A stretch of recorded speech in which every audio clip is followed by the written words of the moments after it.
Sweat dripped from the ceiling of the Oakland arena, smelling of stale cigars and copper. 80 grand was on the line. Beatrice laughed, a wet, rattling sound from deep within 850 pounds of immovable mass. 20 seconds later, she didn't have a single dime to her name. Cigarette smoke hung in distinct horizontal layers across the locker room, trapped by the heavy humidity of a wet California autumn. Bruce sat on a folding metal chair that groaned under his minimal weight. He was 135 pounds of coiled wire, nursing a paper cup of tepid black coffee. His stomach was sour. He hadn't slept. The motel mattress down the street had felt like a bag of wet laundry, and his lower back carried a dull, persistent ache.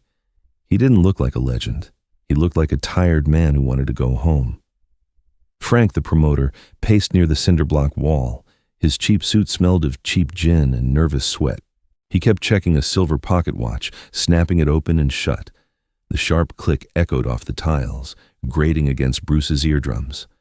Footsteps approached from down the hall. They didn't sound like footsteps. They sounded like a slow-moving tectonic shift. The concrete floor beneath Bruce's worn canvas shoes actually vibrated.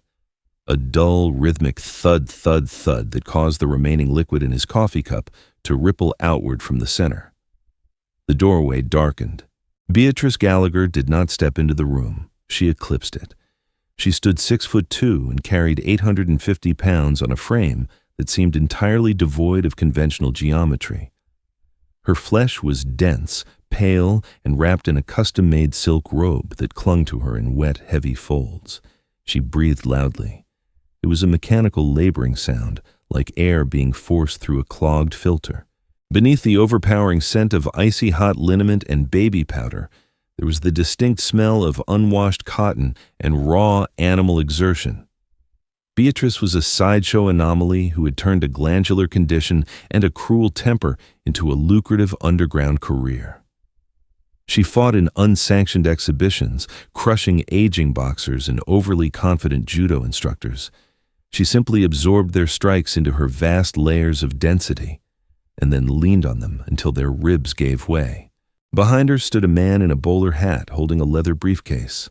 Beatrice chewed on a splintered toothpick, her small, dark eyes locking onto Bruce.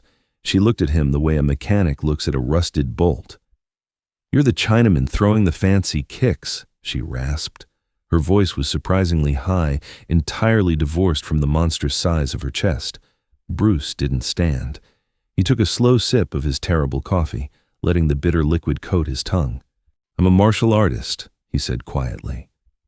Beatrice laughed. The sound started in her belly, rippling upward until her shoulders shook. It wasn't a joyful noise. It was a wet, heavy cough of pure cynicism. She snapped a thick finger toward the man with the briefcase. He stepped forward, unlatching it on a nearby bench. Stacks of cashier's checks, pale green paper bound in rubber bands. $250,000, Beatrice said, leaning heavily against the doorframe. The wood groaned under her shoulder. "That's everything I have. Every dime I've made letting boys like you try to play hero." Bruce set his cup down. He stared at the money, then at her heavily taped knees. Thick, stained ace bandages wrapped around joints that were desperately fighting a losing war against gravity. "Frank says you're fast," she continued, her breathing hitching slightly as she shifted her weight. "Says you punch like a mule kicks. I say physics is physics. You're 130 pounds of bone. I'm a mountain. You hit me, you'll break your own wrists before I even feel a sting." She reached into the pocket of her robe, pulling out a crumpled piece of paper and tossing it onto Bruce's lap. It was a makeshift contract. $10,000, Beatrice sneered, wiping a bead of sweat from her upper lip. "For every punch you land that doesn't get you killed. Not grazing me, not slapping me. A closed fist punch to my body or head. 10 grand a pop. But the moment I grab hold of you, the exhibition is over. And I keep my money. And probably your spine." Bruce looked down at the paper. He didn't feel a surge of heroic indignation. He felt a deep, irritating annoyance. He hated spectacles. He hated the commercialization of combat. But he looked at the money, thought of his pregnant wife back home, and the unpaid electricity bill sitting on their kitchen counter. He didn't give her a cinematic glare. He just sighed, rubbing the bridge of his nose where a headache was beginning to blossom. 10,000 a punch, Bruce repeated, his voice flat. You won't land one, she smiled, revealing teeth stained yellow by tobacco. You'll run. They always run. And when you get tired, I'll fall on you. Bruce picked up a pen from the bench. He signed the paper without reading the fine print. He stood up, finally meeting her eyes. He was dwarfed by her sheer mass, looking like a teenager standing before a billboard. Make sure the checks are endorsed, Bruce said softly. He walked past her, the scent of his herbal liniment mixing with her baby powder. He didn't look back. The arena floor was a disaster. It was an old warehouse by the docks, retrofitted with a badly sprung boxing ring. The canvas was stained with brown patches of dried blood and yellow rings of old sweat. Above, 4 industrial fluorescent lights buzzed with a maddening high-pitched frequency that made teeth ache. The crowd was a sea of ugly noise. Dock workers, local bookies, and insomniacs clutching crumpled betting slips. They smelled of spilled beer, wet wool from the coastal fog, and raw desperation. They weren't here to see art. They were here to see a train wreck. Bruce stood in his corner, barefoot. The canvas felt spongy and cold against the soles of his feet. He bounced lightly, not out of nervous energy, but to test the friction. The floor was slick in spots. He couldn't afford to lose his footing. Against someone of Beatrice's mass, a slip wasn't a tactical error, it was a death sentence. He looked across the ring. Beatrice stepped over the top rope. She didn't duck under it. She pushed it down, the steel cable groaning in protest as she heaved her massive frame into the squared circle. She had stripped down to a custom sumo mawashi and a reinforced sports top. Her flesh cascaded in pale, heavy rolls, flushed red with exertion just from the walk to the ring. She stomped her right foot. Boom! The entire ring shifted. Dust rose from the canvas, catching in the harsh overhead light. The crowd roared, a guttural sound of bloodlust. Bruce stopped bouncing. He sank into his stance, his right hand extended, fingers loose, his left hand tucked near his chin. He felt his own heart beating, a steady, calm rhythm. He wasn't looking at her face. He was looking at her center of mass. He was looking at the angles of her wrapped knees. He saw the way she favored her left leg, the slight hesitation when she shifted her immense weight. She was huge, yes, but she was bound by the same laws of physics as anyone else. Mass required energy to move. Energy required oxygen. She was already breathing through her mouth. Calvin, a balding referee whose shirt was completely translucent with sweat, brought them to the center. He didn't even bother explaining the rules. There were none. Time starts on the bell, Calvin yelled over the crowd, backing away quickly. Bruce didn't blink. He felt a bead of sweat trace a cold line down his spine. Ding! Beatrice didn't lumber forward like a movie monster. She surged. For a human carrying 850 pounds, the initial burst of speed was terrifying. It was the terrifying velocity of a boulder rolling off a cliff. She closed the distance in 2 massive strides, throwing a forearm the size of a fire hydrant in a wide, sweeping arc. Bruce miscalculated. He expected her to be slower. He leaned back, dropping his shoulder to slip the blow. The wind displaced by her arm washed over his face, hot and smelling of menthol. But her reach was deceptive, lengthened by the sheer width of her shoulders. Her thick, taped wrist grazed his left bicep. It felt like being sideswiped by a moving Buick. Pain flared instantly. A sharp, burning shock ran down Bruce's arm to his fingertips. His foot caught on a slick patch of canvas, and he stumbled backward, nearly losing his balance. The crowd erupted into a deafening cheer.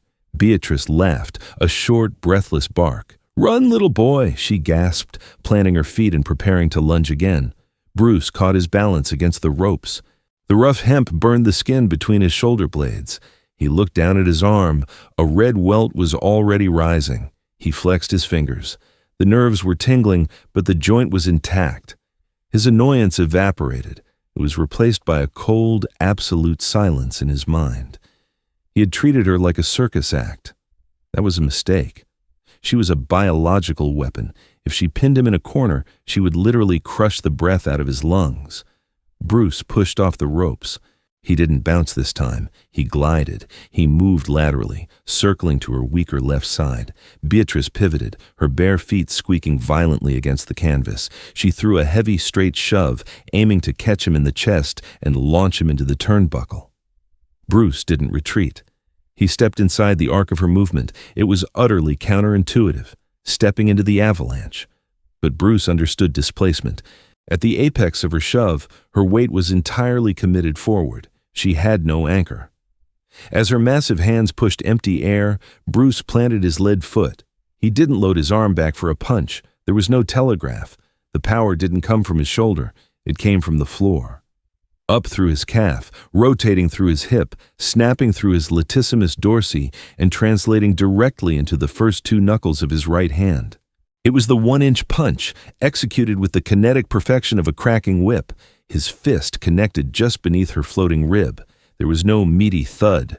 There was a sound like a baseball bat striking a wet sack of cement, a sharp, shocking crack. Beatrice's eyes went wide. The air in her lungs evacuated in a sudden violent hiss, spraying a fine mist of saliva into the harsh lights. For a fraction of a second, 850 pounds of forward momentum completely stalled. A shockwave rippled visibly across the pale flesh of her torso. Bruce didn't pose. He didn't smile. He withdrew his hand instantly, feeling the heat of her skin lingering on his knuckles. 1. That was $10,000. But Beatrice wasn't down. The sheer density of her fat had absorbed the worst of the impact, saving her ribs from fracturing. She staggered, her face twisting from shock into raw, humiliated rage. She roared, a terrifying sound, and lunged forward with both arms outstretched to smother him. The 20-second clock had begun ticking in Bruce's head. The math was simple now. She had $250,000. He needed to hit her 24 more times, 20 seconds. That was the entirety of the window Bruce had to dismantle a human being who defied the basic laws of anatomy. Beatrice didn't stumble gracefully. Her massive frame lurched forward, driven by the sheer, unyielding momentum of her own fury. She crashed into the ropes, the thick hemp groaning in agonizing tension. The entire ring frame warped inward, steel pulleys squealing against their brackets. For a terrifying second, Bruce thought the cables might snap and whip through the air, taking someone's head off. She bounced off the ropes, her pale skin flushed a furious mottled crimson. Bruce didn't wait for her to regain her balance. He didn't dance out of reach to admire his work. The clock in his head was deafening. He closed the gap, stepping directly into the suffocating radius of her heat. She smelled of panic now, a sharp, acidic odor that cut right through the baby powder and menthol. She threw a desperate, sweeping backhand. It wasn't a trained punch. It was a bludgeoning instrument meant to clear space. Bruce ducked underneath it. The displaced air ruffled his hair, carrying a spray of her hot sweat across his face. It tasted intensely salty, stinging his eyes. While her arm was still extended, leaving her massive rib cage exposed, Bruce anchored his feet and opened the valve on his training. Wing Chun chain punches, they were not wide, looping swings. They were piston-like, completely linear, and driven from the hips directly down the center line. Tap, tap, tap, tap. The sound was horrifying. It didn't sound like a martial arts film. There were no sharp slaps of leather on skin. It sounded like someone taking a meat tenderizer to wet clay. 2, 3, 4, 5, $50,000. He didn't aim for the thickest parts of her torso.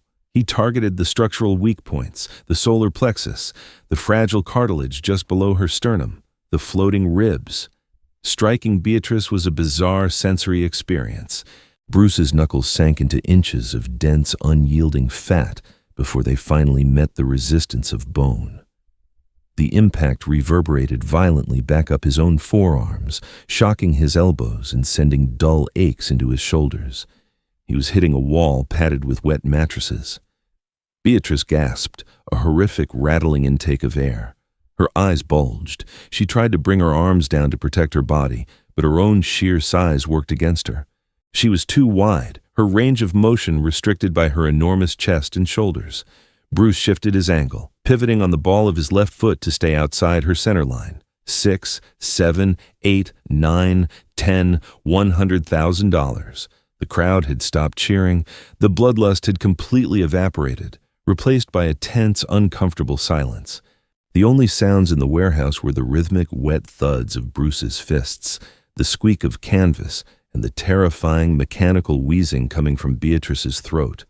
She was drowning on dry land.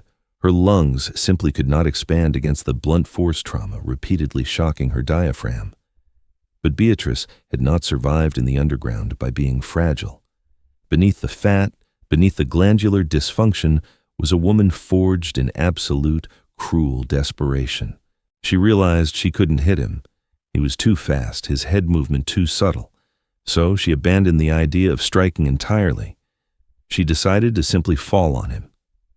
Beatrice roared, a sound that vibrated deep in Bruce's chest cavity, and threw her entire 850-pound frame forward, arms spread wide like a collapsing building. Bruce's eyes widened. He had pushed his luck. He had stayed in the pocket a fraction of a second too long. He tried to backpedal, but his heel caught on a slick patch of Beatrice's dripped sweat. His foot slid out. The shadow of her mass eclipsed the harsh overhead lights. Bruce threw his forearms up instinctively, bracing for a catastrophic impact. She hit him. The collision drove the breath from Bruce's lungs in a violent rush. It felt like being caught between a closing elevator door and a brick wall. Her chest slammed into his forearms, the sheer weight pressing his own wrists brutally against his throat.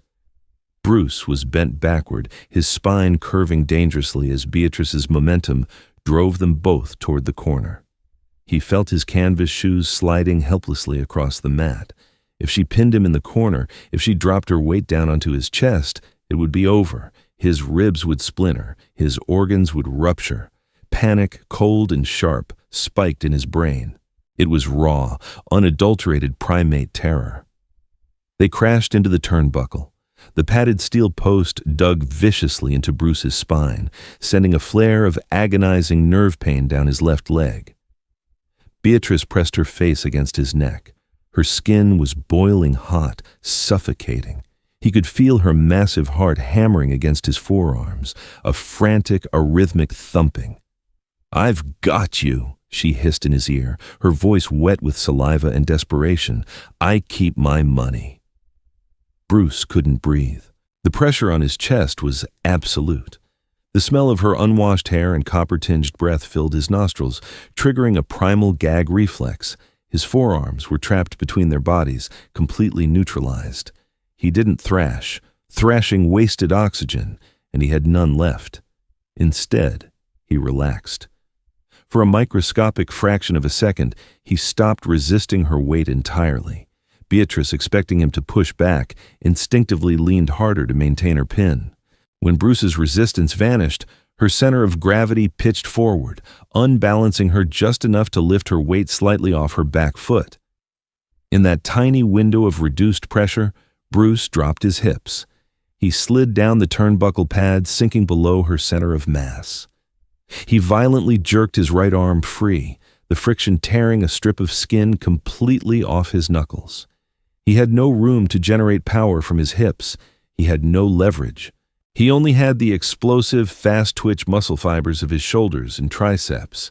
He aimed for the only exposed target, the underside of her massive jaw and her throat. 11, 12, 13, 14, short, vicious, snapping uppercuts. The knuckles of his right hand were already swollen, the skin split and seeping blood. Every strike sent a shockwave of fiery pain back into his own hand. But he didn't stop. He couldn't. He felt the sickening crunch of cartilage yielding as his knuckles caught her trachea. Beatrice gagged violently. Her eyes rolled back for a fleeting second, and her knees buckled. Her grip on his left arm slackened just enough for Bruce to tear himself completely out of the corner. He scrambled sideways, gasping greedily for the stale, cigar-choked air of the arena. His lungs burned. His back screamed in protest. He looked at his hands. They were trembling, covered in a mixture of his own blood and her sweat. Beatrice was in the center of the ring. She wasn't facing him anymore. She was facing the crowd, swaying like a felled oak tree just before it tips. Her massive chest heaved, but no air seemed to reach her lungs. A thick line of crimson ran from her nostrils, tracing a path down her pale chin and dripping onto her silk sports top. She turned her head slowly, looking over her shoulder at Bruce. The rage was gone from her eyes. The terrifying mechanical confidence was entirely absent. Instead, Bruce saw something that made his stomach twist with a sudden sharp guilt. He saw absolute, crushing despair. She wasn't looking at an opponent. She was looking at the man who was currently burning down her entire life. She was looking at eviction. She was looking at the end of the only thing that gave her anomalous, painful existence any value. $250,000 was a fortune, and she was watching it bleed away in increments of 10. The clock in Bruce's head was at 18 seconds. He needed 11 more punches. Bruce didn't want to do it. Every instinct in his martial artist spirit rebelled against hitting a defenseless, broken opponent. It was butcher's work. It lacked honor. It was a dirty transactional violence that left a foul taste in his mouth. But he thought of the unpaid bills. He thought of the empty refrigerator in Oakland. He thought of Frank's greasy smile and the contract in the locker room. He stepped forward. Beatrice didn't raise her hands. She just closed her eyes, tears leaking from the corners, mixing with the sweat and blood on her cheeks. She braced her legs, accepting the math of the situation. Bruce didn't throw chain punches this time. He didn't want to humiliate her further. He wanted it over quickly, efficiently, and with clinical precision. He stepped into range, his breathing steadying. 15, 16, 17, 18. 4 snapping jabs to the brachial plexus nerve cluster in her left shoulder. The arm went completely limp, hanging dead at her side. 19, 20, 21, 22. 4 hooks to the heavy, dense muscle of her right thigh, specifically targeting the sciatic nerve. Her knee finally betrayed her, buckling outward with a horrific popping sound. She fell to one knee.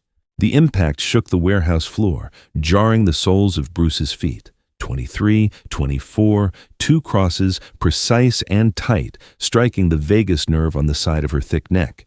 She swayed, her remaining eye opened, locking onto his. She gave a microscopic nod, a silent, desperate plea to finish the transaction. Bruce chambered his right hand. He didn't look at her face. He looked at the center of her chest. He unleashed the final strike with every ounce of rotational torque his exhausted body could muster. 25. $250,000. The blow landed flush against her sternum. The impact didn't make a loud noise. It was a deep, resonant thud that seemed to echo in Bruce's own chest. Beatrice Gallagher's eyes rolled completely white. The invisible strings holding her massive frame together were finally cut. She pitched forward, not catching herself. The sound of her hitting the canvas was apocalyptic. Dust blasted outward in a perfect circle, coating Bruce's bare feet in a fine gray film. 20 seconds. Calvin, the translucent referee, didn't bother counting. He just stood against the ropes, staring at the motionless mountain of flesh in the center of the ring, his mouth hanging open. The crowd was graveyard silent. No one cheered, no one booed. They had paid to see a monster crush a man, and instead, they had watched a man methodically dismantle a tragedy. Bruce didn't raise his arms. He didn't look at the crowd. He walked slowly back to his corner, his bare feet leaving slightly damp red prints on the dirty canvas. He picked up his worn towel and draped it over his shoulder, the rough cotton grating painfully against the bruises blooming on his collarbone. Frank was standing by the ring steps, clutching the leather briefcase to his chest. His greasy face was completely drained of color. He looked at Bruce like he was looking at an alien species. Bruce stepped through the ropes, ignoring the metallic screech of the springs. He didn't stop to talk to Frank. He just reached out, wrapped his bruised, bleeding hand around the handle of the briefcase, and pulled it effortlessly from the promoter's stunned grip. He walked down the narrow, dimly lit hallway toward the locker room. The smell of cheap cigars and copper still hung in the air, but the humidity felt colder now. The weight of the briefcase in his left hand was a heavy physical anchor. He stopped near the exit doors, pushing them open slightly to let in the sharp, salty breeze of the California Bay.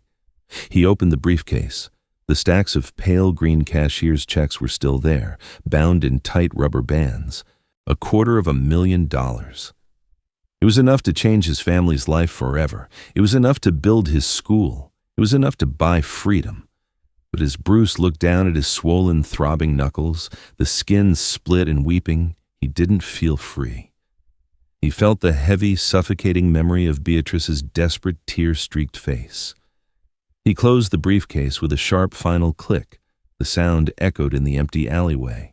He walked out into the fog, the damp air cooling the sweat on his neck, knowing that some victories carried a weight that no amount of money could ever lift. Did this raw breakdown of Bruce Lee's legendary underground encounter leave you breathless? Hitting that like button helps us bring more untold martial arts history straight to your screen. Share this video with anyone who appreciates the gritty reality of combat over Hollywood myths.